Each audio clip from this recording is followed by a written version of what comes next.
Okay, so we discuss simultaneous reaction.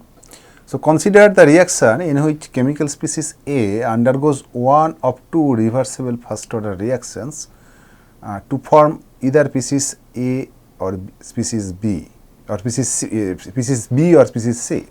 So A with rate constant K goes to B here, and A with rate constants K2 goes to C here, where K1 and K2 are the rate constants for the reaction A goes to B and A goes to C transformation. The overall reaction rate for the consumption of A can be written as, so you can see, so if had there been only one reaction like this one, only this one, okay, only this one suppose, okay, in that case we write the rate of the reaction minus d A concentration of dt is K1 times concentration of A.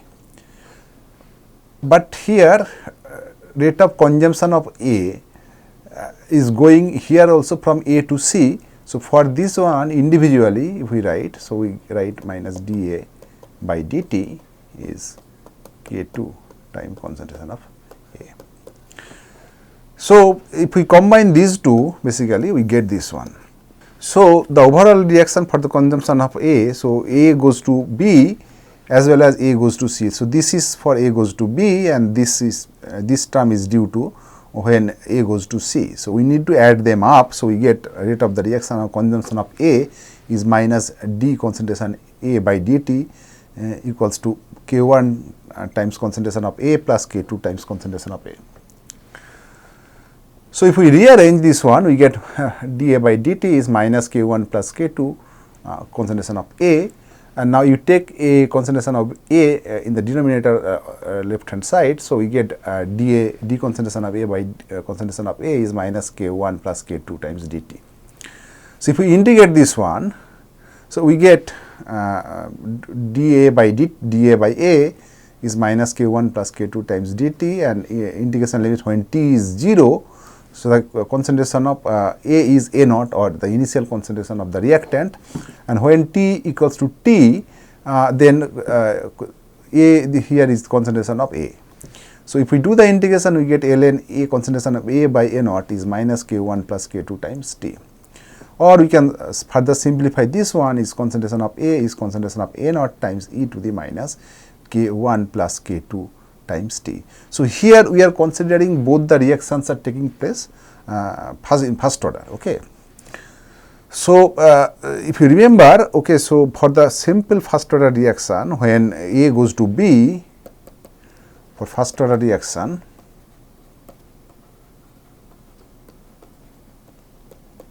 when A goes to B, so we got concentration of A is concentration of A naught, and if the rate constant is K1 or K here, only K rate constant. So we get concentration of A naught, concentration of A naught e to the minus K times T.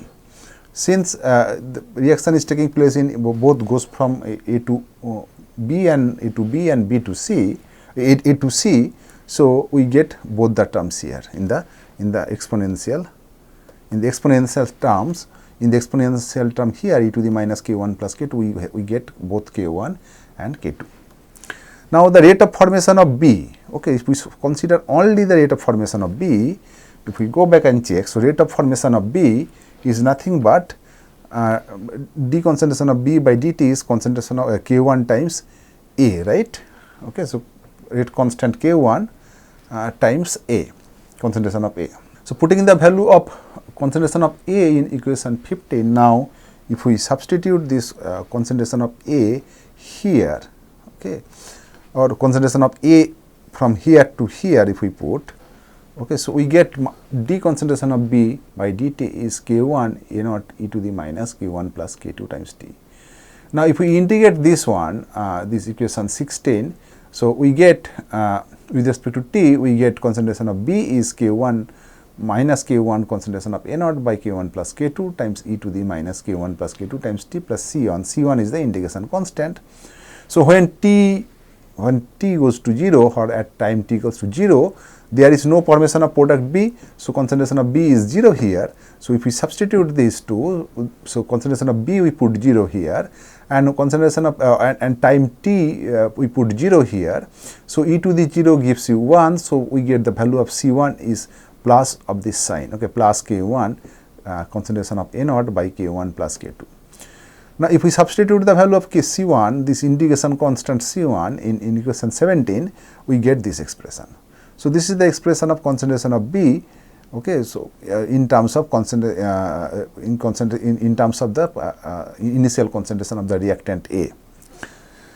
Similarly, if we exercise this, if we exercise for the product C in similar fashion, we get concentration of C is K2 times initial concentration of A naught by K1 plus K2, 1 minus e to the minus K1 plus K2 by times T. You see both the expressions, okay, they look very similar, except for concentration of B we get the rate constant for the formation of B was K1, so we get K1 in the numerator, and here for the rate constant of formation of C, rate constant of formation of C is K2, so we get K2 in the numerator. Other than the K1 and this K2 term, everything is similar or the same in both concentration of B and concentration of C. Now, if you take the ratio, okay, as I mentioned, if we take the ratio of concentration of B and concentration of C, we get concentration of B by concentration of C is K1 by K2. So the formation of product B, and if we take the ratio of formation of product C, they depend on the rate constant values of K1 and K2. So we can get the fractional yield of both products. So fractional yield of both products is B is K1 by K1 plus K2, and fractional product of C is K2 by C1 K1 plus K2. So you go back and check this expression. Okay, so this term, this A naught times e to the 1 minus this term, okay, so they basically get cancelled here, okay. So to get this term, okay, concentration of B by concentration of C. Now if we plot, okay, so concentration of A versus time t, okay, so when t is 0, okay, at 0 time, concentration of A is A naught, okay, or the initial concentration of reactant A. Now as time goes, okay, so it decreases exponentially, concentration of A, because you see this concentration of A decreases exponentially because K1 and K2 they have the positive values, okay. So concentration of A is nothing but A naught, concentration of A naught and e to the minus K1 plus K2 times T. So if we plot concentration of A versus T, we get the concentration of A decreases exponentially. That's what we are getting here. Now if we focus on the concentration of B, formation of concentration of B here, okay, so if we go back and check, so this is the concentration of B, how it varies with time. Okay, so again we can see that, okay, so when t is 0, so t is 0 means this value gives you K1 times A naught by K1 plus K2, and then 1 minus e to the 0. E to the 0 gives you 1, so 1 minus 1 gives you 0. So what I said is at time t equals to 0, so when t is 0, so we get concentration of B is 0. Similarly, when t is 0, concentration of C here is also 0, because e to the 0 gives you 1, so 1 minus 1 gives you 0. Okay, so that's why. So you see, so when t is 0, the concentration of B is 0. Similarly, when t is 0, concentration of C is 0. This is quite expected because when t equals to 0 means reaction has not started. Okay, so there is no formation of B and C. Now, how concentration of B and C varies with time. So you see this K1, K2, etc. are your positive sign. Okay, so you get positive value here, and you have the e to the minus sign, so this goes decreases exponentially. Okay, and then you have the minus sign, 1 minus sign. So as it decreases, this value e to the this one, as it decreases, so this 1 minus this whole term will increase with time, right? Okay, so what I said again here, so with increase t, with increasing t,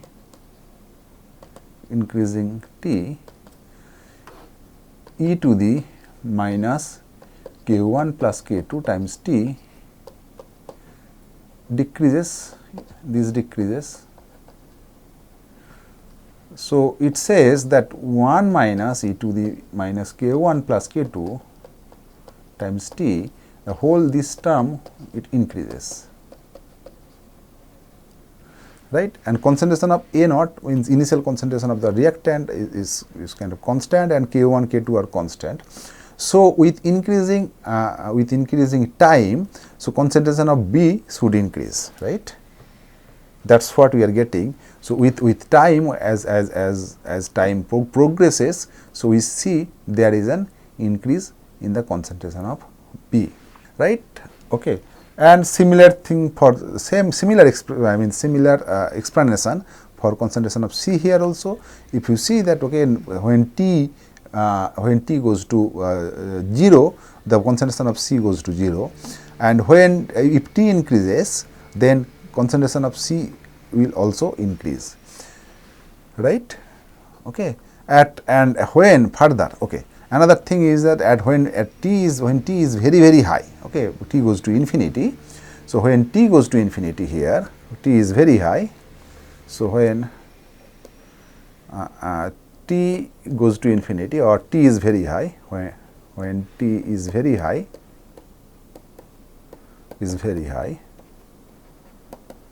so what do you get? So when t goes to infinity, so this term is, or when t is very high, this term is very small compared to 1. So we can write concentration of B is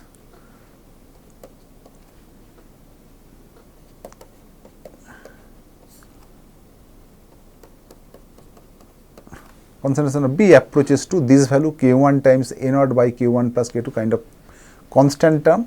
So there is, if we increase further t, okay, so there will not be any change in concentration of B. And similar thing similar explanation we can give for here also. So this is similar to B, concentration of B. Okay, so concentration of B and C, when t goes to very high or t goes to infinity, so this term e to the this term will be 0, and then you get 1 times this one, so you get basically essentially this term. So where if you keep on increasing time again, okay, so you see that there is not much change in this value. So it will reach a constant value when t is very high.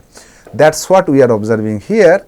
Okay, so if you see this plot, okay, so you see there is initially there is a very sharp increase with time, right, for both concentration of B and C, and after that it reaches kind of no change in concentration of B as time progresses, right. So at very high time, so there is not much change in concentration of B and concentration of C. Then we discuss consecutive reaction. So what is consecutive reaction? A consecutive reaction or sequential reaction is a series of chemical reaction in which the product of one reaction becomes the reactant for the next, proceeding through one or more intermediate stages to react the final product. Consider the following series of first order irreversible reactions where species A reacts to form an intermediate species B, which then reacts to form the product C. You see A with the rate constant K1 goes to B. So this is the intermediate species. This species again with the rate constant K2, it goes to C. So we can write the reaction rates of species A, B and C as follows. So what is the rate of consumption of A? So rate of consumption of A is minus D concentration of D. A by dt is K1 times A, right. So unlike the previous case where A goes to B, simultaneously A goes to C. Okay, it is not like that. It first goes from A to B and this intermediate B again from C with the rate constant K2. Now, what is the rate of formation of B? Okay. So, rate of formation of B is nothing but K1 times concentration of A, because this is the formation and this is the consumption. So, we will have minus sign here. So, minus K2 times concentration of B, right. So, this is the formation of rate of formation of B, and rate of formation of C is nothing but K2 times concentration of B, right. So, that is what we are getting here. So, if we integrate now, if we integrate equation number 21 here, so this is a first order kind of reaction. So, you get concentration of A is A naught e to the minus K1T, because the reaction is first order. You see, it is saying that the following is a first order irreversible reaction. So, since the reaction is first order, so we get concentration of A is concentration of A naught e to the minus K1T. Now, if we put the value of concentration of A in equation 22, in the next equation, if we put here concentration of A, whatever value we have got, if we put it here, we get dB by dt is K1 A naught e to the minus K1T minus K2 times B, right.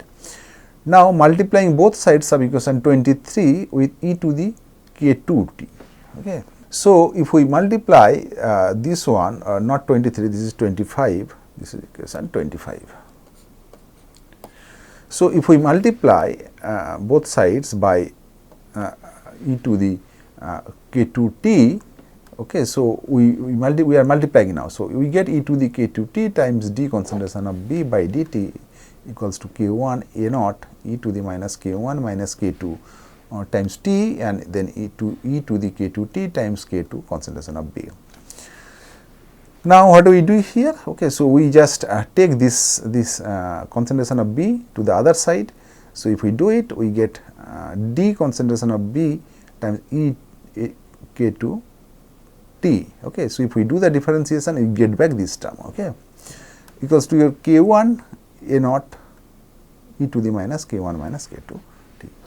Okay, so now if we integrate this one, we get B2 B concentration of B e to the K2T is K1 A naught by K2 minus K1 e to the minus K1 minus K2 times T. So, there is one term missing here, that is your dt term is missing here. So, if we do the integration, we get this term. Okay, so we get this term. Okay. So, now when T is 0, okay, so if you go back and check, this is the reaction when T is 0, so there is no formation of B, so the concentration of B is 0. So, if we substitute this when T goes to 0, concentration of B is 0, so this side will be 0 here. So, we get the value of C2 is this one, because e to the this again this is 1. Okay. So, this value is 1, so we get minus K1 concentration of A naught by K2 minus K1. Now, if we put the value of C2 in equation 28, we get the concentration of B. So, concentration of B is nothing but K1 times concentration of A naught by K2 minus K1 times e to the minus K1T minus e to the minus K2T. Now, if the initial concentration of both of the reactant A is A naught and the concentration of A, B and C at time T is concentration of A, concentration of B and concentration of C respectively, then for a consecutive reaction A naught is equals to concentration of A plus concentration of B plus concentration of C. So, total concentration has to be equal to the concentration of the reactant, initial concentration of the reactant, that is what we are getting here. So, we get concentration of C naught is A naught plus concentration of B we got it here, and the concentration of C we just discussed. Okay, we just discussed concentration of C here. So, from there actually we get the concentration of C. Okay, so, if we substitute it here, we get basically this expression of concentration of C. So, if we look carefully, if we look at this expression carefully, so concentration of C, it depends on initial concentration of A naught, that has to be because it is the first order reaction. So and then you have 1 plus 1 by K1 minus K2 and K2 e to the minus K1T minus K1 times e to the minus K2T. Now, when T goes to 0, if we put T goes to 0, then this is 1, this term becomes 1, and this term is also becoming 1. So 1 minus 1 gives you 0, so the whole all this term will be 0 and you get concentration of A naught, that has to be. Okay, so when t goes to 0 there is no formation of C. Okay, so that's what we are getting here. So you see, so there is no concentration of C when t goes to 0, right? Okay, fine. Now if we go back and check now concentration of A, what is concentration of A? Concentration of A is this one. So when t goes to 0, so you get concentration of A is A naught. So when t goes to 0, this is this is concentration, initial concentration of the reactant or A naught. So this is your A naught. And what we just discussed? We discussed when t goes to 0 here. So what we just discussed? We discussed that when t goes to 0 here, okay, so when t goes to 0, so concentration of C is nothing but concentration of A naught, right? Okay, means here you can see when t goes to 0, so concentration of C here is nothing but concentration of A naught here. So there is no concentration of no C here basically. Now if you look at the concentration, how concentration of B is changing. Okay, concentration of C is changing next. Sorry, A is changing. So if we look at, so again it decreases exponentially with time. So that's what we are getting, exponential decay of concentration of A. That is expected, or we already discussed this one. Now you look at concentration of B here. So when t goes to 0, this concentration of B again goes to 0, right? Okay, because there is no formation of B here. So that's what we are getting here. So there is no formation of B. Okay. Now it passes through a maximum. How? Okay, let's see. Okay, so it goes to 0 and then it reaches a value where you get this K2 minus K1 when K2, where we are assuming K2 is greater than K1. Okay, so if K2 is greater than K1, so this is a positive quantity. Okay, and then concentration. So you get this value, see, or these values. Okay, so this, if we further simplify this one, okay, so you get e to the k1t minus e to the minus k2t. So at some point of time, so first this one will dominate, and then after certain time, so this one will dominate. Okay, so you get a maximum here. And similarly, your point C is already discussed. Okay, how it varies. So it can be clearly seen that the concentration of A decreases continuously, concentration of B first increases and then decreases gradually, and concentration of C increases continuously, right? So this is the schematic plot. So maximum in the concentration of B, okay, why we are getting it here? Let's see, this maximum, okay. So in addition to time dependent concentration variation of different species, it is important to measure the maximum concentration of B. At maximum concentration, d concentration of B by dt is 0. So if we differentiate this equation with respect to time and make it 0, so what we get is this expression. And now this K1 times concentration of A naught and by K2 minus K1 is not 0 we are considering. So this has to be 0, right, as I said, this has to be 0. So we get K1 by K2 is e to the K1 minus K2 times t. So T max, we say when t is T max, we get this expression, right. Now putting the value of T max in equation 29, so if we go back, so this is equation 29, if we put the value of T max in equation 29, so we get concentration of B max is K1 A naught by K2 minus K1 e to the this term, and then if we further simplify this one, we essentially we get this expression. Okay, concentration of B max is a concentration of A naught by K2 by K1 raised to the K2 by K1 minus K2. Okay, so now read the special cases when K2 is very greater than K1. Okay, so if you see when K2 is very greater than K1, so you get what you get. So this is your negative sign, then denominator. Okay, so the power sign will be negative. Okay, so in this case K1 value will be neglected. Okay, so that's what, so you get the negative sign here. So K1 value will be neglected. So this is minus 1 e to the. Okay, so you get C is concentration of A naught times 1 minus e to the minus K1t. So Therefore, the formation rate of product is dependent on the slow rate reaction. Okay. So, this is your concentration of A is varying like this, concentration of C and concentration of B is passing through a maximum. So, this is the case when K2 is very greater than K1. It can be clearly seen that the concentration of C remains almost constant. This is called steady state approximation. We will discuss later. So, when now we consider the other case when K1 is very larger than K2. So, if you go back and check, so this is the expression when K1 is very greater than K2. Okay, so we get C concentration of C is concentration of A naught times e to the minus K2t.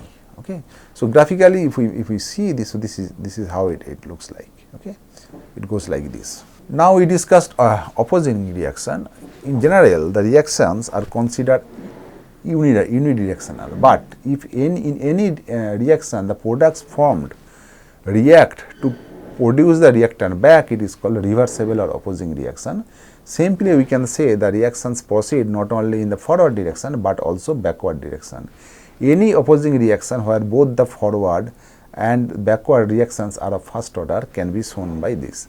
So, A goes to B with rate constant Kf, F stands for forward, and B goes to A with rate constant Kb, B stands for backward, where Kf and Kb can be the rate constant for forward and backward reactions.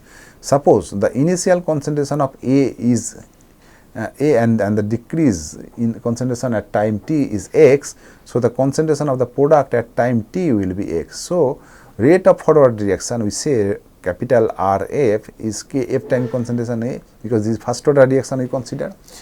And so, Kf is concentration of A at time t. What is the concentration of A at time t?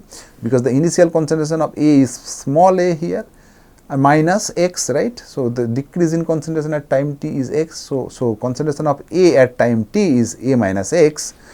Similarly, the rate of backward reaction Rb is Kb time concentration of B. So, what is the formation of B? Is Kb times x, right. X at time t, x amount or concentration of A decreases x amount. So, concentration of B is x here. So, the rate of backward reaction is this. Now, the net reaction or the rate of formation of the product is dx by dt is forward minus backward. Okay, so, this is the forward reaction Kf A minus x minus Kb times x. So, at equilibrium dx by dt is 0. So, there is no net formation of the product as time progresses at equilibrium. So, we write Kf is A minus Xe minus Kb times Xc, where Xc is the equilibrium concentration of the product. So, we get Kb is Kf times A minus Xc by Xc. So, here Xc is the equilibrium concentration of the product. So, putting the value of Kb in equation 35, now if we put the value of Kb from here to here, equation 35, we get dx by dt is Kf times A minus x minus Kf times A minus Xc by Xc times x. So, dx by dt we get Kf times A minus Kf times x, and if we simplify this one further, we arrive at this expression dx by Xc minus x equals to Kf times A by Xc times dt, and we call this is equation number 37. Now, if we integrate equation 37, we get when t is 0, when t is 0, x is 0, right, and when t is t, then x is x. So, we get dx by Xc minus x is 0 to 2 Kf times A by Xc times dt. Now, if we integrate this one, we get we arrive at this expression. So, Kf means rate or constant of the forward reaction is Xc by times A times t ln Xc by Xc minus x. Now, rearranging equation 36. Okay, so, if we go back, this is equation 36 now. So, what we are doing here, we are if we now rearrange equation 36, we get Xc by Kf times A gives you 1 by Kf plus Kb. So, equation 38 can be rearranged, this equation also can be rearranged to get the t. Okay, t is nothing but 1 by Kf, because Xc by A times, so t is Xc by Kf times A ln this one. So, Xc by Kf is this term. So, if we substitute it, we get this one. So, this is the expression for T. Now, from equation 36 we get, if we go back and check, this is equation 36. Okay.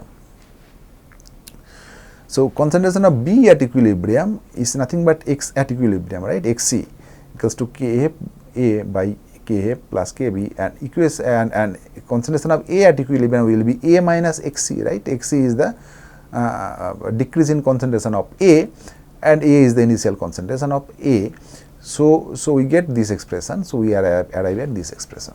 Now, if we plot, okay, rate versus time, so this is how forward reaction decreases, okay, exponentially as time progresses, and reverse reaction increases with time as okay. So and then at equilibrium, after equilibrium, the rate of forward reaction becomes rate of reverse reaction. So it can be easily seen that at equilibrium the reaction rate of forward and backward reactions are equal, that you can see it here. And this is the plot of concentration versus time in opposing reaction. You can see this is opposing reaction, this is like this. Now we discuss Arrhenius theory. Okay, so rate constant increases rapidly with increasing temperature. In fact, that we already discussed. In fact, the rate constant K almost doubles for 0 degree for every 10 degree increase in temperature. Finally, in 1899, the Swedish chemist Arrhenius combined the concept of activation energy and the Boltzmann distribution law into one of the most important relationships in physical chemistry. According to Arrhenius theory, K is A e to the minus Ea by RT, where A is the pre-exponential factor or Arrhenius A factor, Ea is the activation energy, R is the universal gas constant, and T is the temperature in absolute scale. Okay, so in Kelvin, the units of A is same as K. Okay, so you see this exponential term Ea by RT, this is unitless. Okay, this is unitless quantity. So the unit of A is nothing but unit of K. So the units of Ea is same with RT, because so this is energy unit, RT is also energy unit. Okay, so that is usually kilojoule per mole or kilocalorie per mole. Okay, so they get cancel each other. So Ea by RT, it cancels each other. Okay, they get cancel each other. So you get the unit of A is nothing but unit of K here. So from this Arrhenius equation, actually we can actually calculate the activation energy. So if we have Arrhenius equation is this one. If we take log of both sides, so we get ln K is ln A minus Ea by RT like this, and if we plot ln K versus 1 by T, we get a straight line. Okay, so we get a straight line, and ln A is the intercept. So the 1 by T, so T cannot be, I mean we cannot get value of T 0. Okay, but if we extrapolate this one like this, okay, so we get intercept here. So that is nothing but ln A, and if we plot ln K versus 1 by T, we get a straight line, because this is y equals, this is y, this is c, this is mx. Okay, so slope will be negative slope. Okay, you have the minus sign here, and from the slope actually we get the value of Ea by R. Okay, slope will be giving Ea by R minus Ea by R, and then from there actually we can calculate, R is gas constant. From there actually we can calculate the activation energy. So from the slope of the graph we can, as I said, Ea can be calculated. Now differentiating equation 40 with respect to T, so this is equation 40. So if we differentiate this with respect to T, we get d ln K by dt is minus Ea by RT was there, so you get plus Ea by RT square. So Ea is nothing but RT square d ln K by dt. Assuming the activation energy is temperature independent, so if we consider the activation energy is temperature independent, so we get this expression. Okay. Otherwise, we need to differentiate Ea also. Now, determination of activation energy from two different temperatures. At temperatures T1 and T2, equation 28. So if you can write, so at T1 and T2, so we can write equation, this is equation 40. Okay, so we can write ln K1.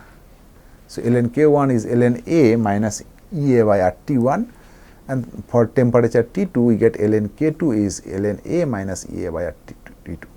So if T2 is greater than T1, so if that is the case, so K2 is greater than K1, right. So, T1 is in the denominator. So, if T2 is greater than T1, so this quantity will be lower than this quantity. So, we have the ln A constant. So this value, overall this value, the right hand side of this equation 2042 is smaller than that of equation 43. So, K2 is greater than K1, or ln K2 is greater than K1, ln K1. So, basically we get K2 is greater than K1. So, by substituting equation 42 in equation 43, from equation 43 we get ln K2 minus K1 is EA minus EA by RT square plus EA by RT, EA by RT2 by plus EA by RT1. So, if we rearrange this one, we get this expression, okay, we get this one. So, EA can be calculated from the above equation.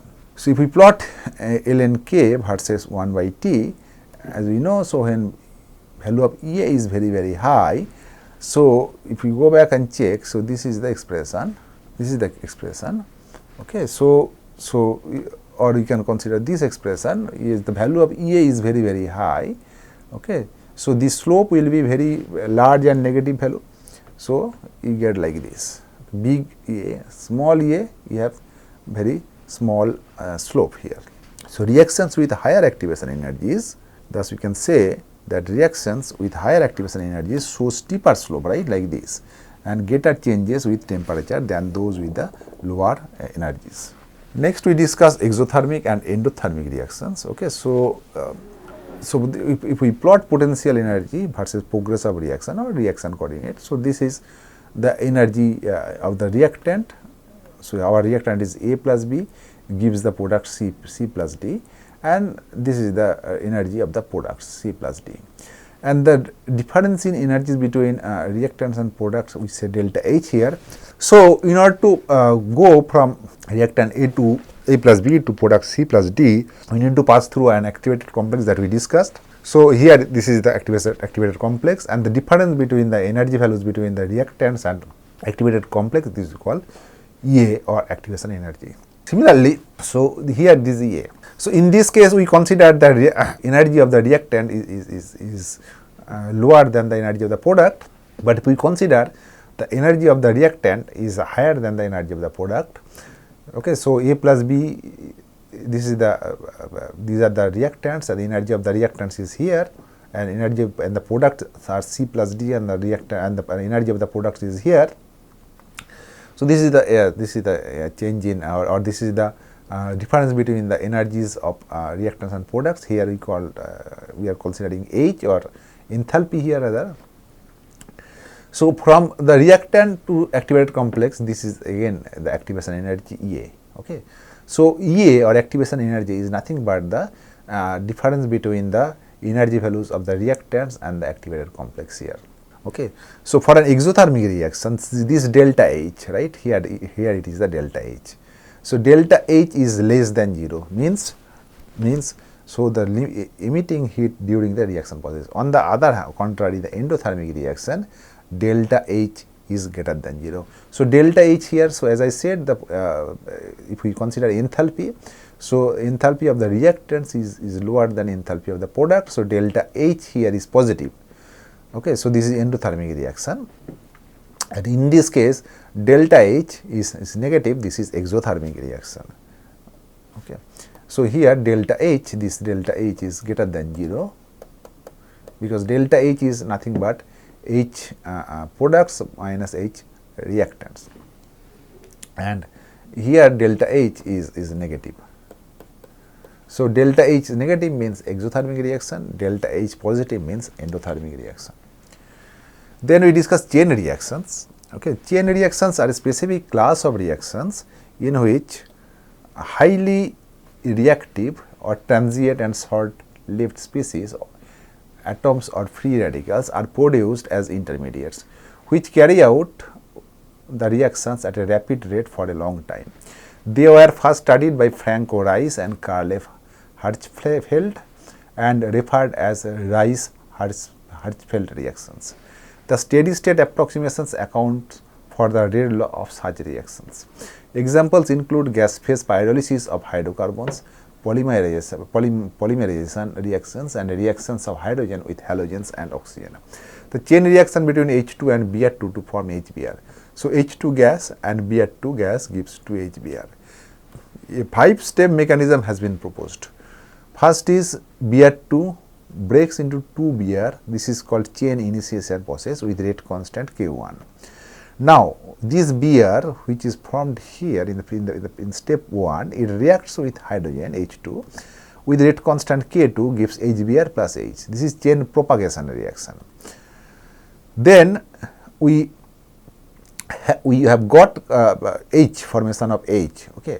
So, this H what is formed in step 2, that is being utilized in step 3. So, H reacts with Br2 with rate constant K3, this again produced HBr. This is also chain propagation because HBr is forming here. Now, HBr is formed, we have H in the reaction as the reaction intermediate. So, it reacts with H plus HBr. So, with rate constant K4 gives H2 plus Br. So, this is chain retardation because HBr now is getting consumed in this step. And then this Br, okay, 2 moles of this Br with rate constant K5 forms Br2. This is chain termination. So, we started with Br2, we ended up Br2. So, here Kn means n goes from 1, 2, 3, 4, 5 or 1, 2, 3, 4, 5 is the rate constant for the respective steps. So, these are the respective steps and K1, K2, K3, K4, 5 are the rate constant that I already discussed. Now, the Reid law or the formation of HBr from H2 and Br2 is found to be given by this. So, Reid law R is rate of formation of HBr. So, d concentration of HBr by dt. So, this is nothing but K times H2 times Br2 raised to the half. Okay, so, you get like this. Okay, now, this rate expression can be derived as follows. So, with this rate expression we can derive it. So, HBr is formed in equation 2 and 3 and consumed in and in 4. So, go back. So, HBr is formed in step 2 and 3 and consumed in step 4. Okay, so, we need to add these two and then we need to subtract this for step 4. Okay, so, d concentration of HBr by dt is K2 times Br, concentration of Br times concentration of H2. So, K2 times concentration of Br times concentration of H2 times K2, and then for step 3 we write K3 concentration of H times concentration of Br2 minus K4 concentration of H times concentration of HBr. That is what we are getting here, right. Similarly, for hydrogen, okay, so if we consider now hydrogen, so if you see hydrogen is forming in this step, hydrogen is getting consumed in this step as well as in this step. So, K2 times concentration of for formation of hydrogen is if we say d concentration of hydrogen by dt. So, we get K2 times concentration of Br times concentration of H2 minus K3 concentration of H concentration of Br2 minus K4 concentration of H times concentration of HBr. That is what we are writing here. And we are making it 0 as per the steady state approximation because H, whatever H is forming here, so there is no H at the end, right. So, this is steady state approximation. So, for Br also we use steady state approximation. So, we write d concentration of Br by dt. So, Br if you see, so the formation of this Br, right, it is forming in the first step, it is getting consumed in the second step, and then it is again forming at third step, it is again forming at fourth step, it is getting consumed at fifth step. So, in all 5 steps, okay, you have Br. Okay, so, you get d concentration of Br by dt is 2 K concentration of Br2 and then minus K2 plus K3 term plus K4 term minus K5 term, and if we apply steady state approximation it gives 0. Now, if we add these 2 and 3, so we get this expression 2 times K1 times concentration of Br2 minus 2 K5 concentration of Br2 equals to 0, where concentration of Br is K1 by K5 to the half and times concentration of Br to the 1 by 2. and from concentration from 2 now, if we now from the expression 2 we get concentration of H is K2 Br, concentration of Br times concentration of H2 by K2 concentration of Br2 plus K4 times concentration of HBr. Now substituting 4 into 5, so if we substitute 4 this one into 5 here, means if we substitute the concentration of Br from equation 4 to equation 5, we arrive at this expression. Now if we substitute 4 and 6 into 1, so this is 6 and this is 4 and this is 1. So if we substitute concentration of Br from here in 1 as well as concentration of hydrogen in 1, we arrive at this expression. And the last two terms, if you see, they cancel each other, this term and this term. So we get the rate of formation of HBr is 2 times K2 times K1 by K5 raised to the half, then concentration of bromine to the 3 by 2 times concentration of H2 by K3 concentration of bromine plus K4 concentration of. So dividing the numerator and denominator by concentration of Br2. So if we divide the numerator and denominator both by Br2, so we get this expression. Now in equation 9, the term is K4 by K3 times concentration of HBr by concentration of Br2 is less than 1, then it can be neglected, okay, and the rate drop becomes, so if this value is much lower than 1, so we can basically neglect this one.